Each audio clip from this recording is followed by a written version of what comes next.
Baik, Assalamualaikum warahmatullahi wabarakatuh. Perkenalkan, nama saya Muhammad Yasid Reza dengan NIM H08128131 akan menjelaskan tentang persaingan di antara yang sedikit pada chapter 10. Untuk mengefisienkan waktu, langsung saya memulai materi. Materi yang pertama itu perilaku kompetitor yang tidak sempurna. Jenis-jenis struktur pasar. Yang pertama itu kompetisi sempurna ditemukan ketika sejumlah besar perusahaan menghasilkan produk yang identik. Dan yang kedua, persaingan monopolistik terjadi ketika sejumlah besar perusahaan menghasilkan produk yang sedikit terdiferensiasi. Kemudian oligopoli adalah bentuk peralihan dari persaingan tidak sempurna di mana suatu industri didominasi oleh beberapa perusahaan. Kemudian yang terakhir itu monopoli adalah struktur pasar yang paling terkonsentrasi, di mana satu perusahaan menghasilkan seluruh output dari suatu industri. Dan itu contoh gambar konsentrasi diukur dengan nilai pengiriman industri manufaktur pada 2022. Ya, kemudian ukuran kekuatan pasar. Kekuatan pasar menandakan tingkat kendali yang dimiliki oleh suatu perusahaan atau sejumlah kecil perusahaan atas harga dan keputusan produksi dalam suatu industri. Banyak ekonom percaya bahwa rasio konsentrasi tradisional tidak cukup mengukur kekuatan pasar. Sebuah alternatif yang menangkap peran perusahaan dominan dengan lebih baik adalah indeks Herfinda-Hirschman atau disingkat dengan HHI. Sifat persaingan tidak sempurna. Yang pertama itu biaya. Saat ukuran operasi efisien minimum untuk suatu perusahaan terjadi pada bagian yang cukup besar dari output di industri. Hanya beberapa perusahaan yang dapat bertahan secara menguntungkan dan kemungkinan besar akan terjadi oligopoli. Kemudian yang kedua, hambatan persaingan. Ketika ada skala ekonomi yang besar atau pembatasan pemerintah untuk masuk, ini akan membatasi jumlah pesaing dalam suatu industri. Kemudian yang ketiga itu interaksi strategis. Ketika hanya beberapa perusahaan yang beroperasi di pasar, mereka akan segera menyadari saling ketergantungan mereka. Kemudian teori ketimpangan kompetisi. Untuk menjelaskan perilaku pesaing tidak sempurna, para ekonom telah mengembangkan bidang yang disebut organisasi industri. Kami tidak dapat menutupi area yang luas ini di sini.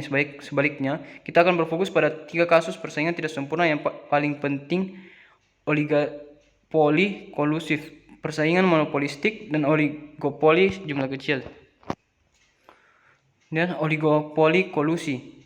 Perusahaan beroperasi dalam mode kooperatif ketika mereka mencoba meminimalkan persaingan. Ketika perusahaan dalam oligopoli secara aktif bekerja sama satu sama lain, mereka terlibat dalam kolusi. Ketika oligopoli berkolusi untuk memaksimalkan keuntungan bersama mereka dengan mempertimbangkan keuntungan bersama, mereka saling ketergantungan. Mereka akan menghasilkan output dan harga monopoli dan mendapatkan keuntungan monopoli.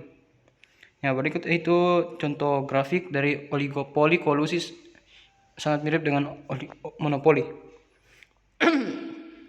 Kemudian persaingan monopoli. Di ujung lain dari spektrum oligopoli kolusif adalah monopolistik kompetisi.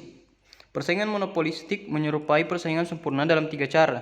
Ada banyak pembeli, penjual, masuk dan keluar mudah, dan perusahaan mengambil harga perusahaan lain seperti yang diberikan. Kemudian itu contoh grafik persaingan monopolistik sebelum masuk dan setelah masuk. Nah, kemudian diskriminasi harga. Ketika perusahaan memiliki kekuatan pasar, mereka terkadang dapat meningkatkan keuntungan mereka melalui diskriminasi harga. Diskriminasi harga terjadi ketika produk yang sama dijual ke konsumen yang berbeda dengan harga yang berbeda. Adalah penjual monopoli perangkat lunak komputer yang memaksimalkan keuntungan dengan biaya marginal 0. Pasar Anda akan berisi pelanggan yang sudah mapan dan pelanggan masuk.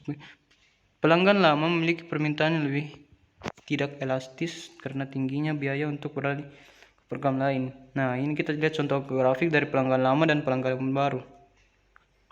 Nah, kemudian materi yang kedua itu teori permainan. Teori permainan menganalisis cara dua atau lebih pemain memilih strategi yang secara bersama-sama saling mempengaruhi. Teori permainan telah digunakan oleh para ekonom untuk mempelajari interaksi oligopoli, perselisihan, manajemen serikat pekerja, kebijakan perdagangan negara, perjanjian lingkungan internasional, reputasi, dan sejumlah topik lainnya. Itu contoh grafiknya. Kemudian konsep dasar. Konsep dasar teori permainan dengan menganalisis permainan harga duopoli. Duopoli adalah pasar yang hanya dilayani oleh dua perusahaan. Untuk penyederhanaan, kami mengasumsikan bahwa setiap perusahaan memiliki struktur biaya dan permintaan yang sama. Duopoli adalah pasar yang hanya dilayani oleh dua perusahaan. Untuk penyederhanaan, kami mengasumsikan bahwa setiap perusahaan memiliki struktur biaya dan permintaan yang sama. Selanjutnya, setiap perusahaan dapat memilih apakah akan mengenakan harga normalnya atau menurunkan harganya di bawah biaya marginal dan mencoba mendorong saingannya ke dalam kebangkrutan dan kemudian menguasai seluruh pasar. Kemudian ini tabel hasil menunjukkan hasil yang terkait dengan strategi yang berbeda. Amazing memiliki pilihan antara dua strategi yang ditampilkan sebagai dua barisnya. Asset Books dapat memilih di antara dua strateginya, ditampilkan sebagai dua kolom. Entry dalam sel menunjukkan keuntungan untuk kedua pemain. Misalnya di sel C, Amazing memainkan perang harga dan Asset Books memainkan harga normal. Hasilnya adalah Amazing memiliki laba hijau sebesar $100, sedangkan Asset Books memiliki laba biru sebesar $10. Memikirkan strategi terbaik untuk setiap pemain mengarah ke keseimbangan dominan di sel A. Nah, itu contoh gambarnya. Kemudian kebijakan publik untuk memerangi kekuatan pasar. Analisis ekonomi menunjukkan bahwa monopoli menghasilkan pemborosan ekonomi. Kami membahas dua penyelesaian ini di bagian terakhir ini ya. Yang pertama itu biaya ekonomi dari persaingan sempurna. Kemudian yang kedua mengatur kegiatan ekonomi. Persaingan tidak sempurna mengurangi output dan menaikkan harga sehingga menghasilkan lebih sedikit dan menagih lebih banyak daripada yang akan datang dalam industri persaingan sempurna. Hal ini paling jelas terlihat pada monopoli, yang merupakan versi paling ekstrim dari persaingan tidak sempurna. Di dunia seperti itu, harga adalah standar ekonomi yang tepat atau ukuran kelangkaan. Harga mengukur utilitas marginal konsumsi untuk rumah tangga dan biaya produksi marginal untuk perusahaan. Kemudian biaya kenaikan harga dan pengurangan output. Pesaing yang tidak sempurna mengurangi output dan menaikkan harga, sehingga menghasilkan lebih sedikit dan menagih lebih banyak daripada yang akan datang dalam industri persaingan sempurna. Hal ini paling jelas terlihat pada monopoli, yang merupakan versi paling ekstrim dari persaingan tidak sempurna. Di dunia seperti itu, harga adalah standar ekonomi yang tepat atau ukuran kelangkaan. Harga mengukur utilitas marginal konsumsi untuk rumah tangga dan biaya produksi marginal untuk perusahaan. Kemudian biaya ekonomi dari persaingan sempurna. Biaya statis dari persaingan tidak sempurna. Kerugian inefisiensi dari monopoli kadang-kadang disebut kerugian bobot mati. Istilah ini mengacu pada hilangnya kesejahteraan ekonomi yang timbul dari distorsi harga dan output seperti yang disebabkan oleh monopoli. Dan teknik perhitungan biaya ini terkadang disebut biaya statis monopoli. Itu statis karena mengasumsikan bahwa teknologi untuk menghasilkan output tidak berubah. Beberapa ekonom percaya bahwa pesaing yang tidak sempurna mungkin memiliki manfaat dinamis jika mereka menghasilkan perubahan teknologi yang lebih cepat daripada pasar persaingan sempurna. Nah, itu contoh gambar grafik. Nah, kemudian itu ada mengatur kegiatan ekonomi. Peraturan ekonomi di industri Amerika kembali lebih dari 1 abad. Peraturan federal pertama diterapkan untuk transportasi dengan Interstate Commerce Commission atau ICC pada tahun 1887. ICC dirancang untuk mencegah perang harga dan untuk menjamin layanan ke kota-kota kecil seperti halnya untuk mengontrol monopoli.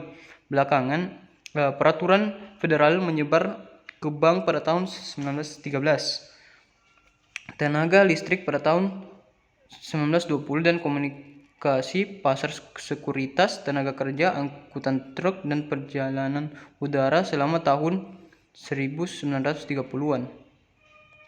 Regulasi ekonomi melibatkan kontrol harga, kondisi masuk dan keluar, dan standar layanan. Regulasi semacam itu paling penting dalam industri yang merupakan monopoli alamiah. Ingat bahwa monopoli alami terjadi ketika output industri dapat diproduksi secara efisien hanya oleh satu perusahaan. Nah, sekian presentasi dari saya mengenai chapter 10. Assalamualaikum warahmatullahi wabarakatuh.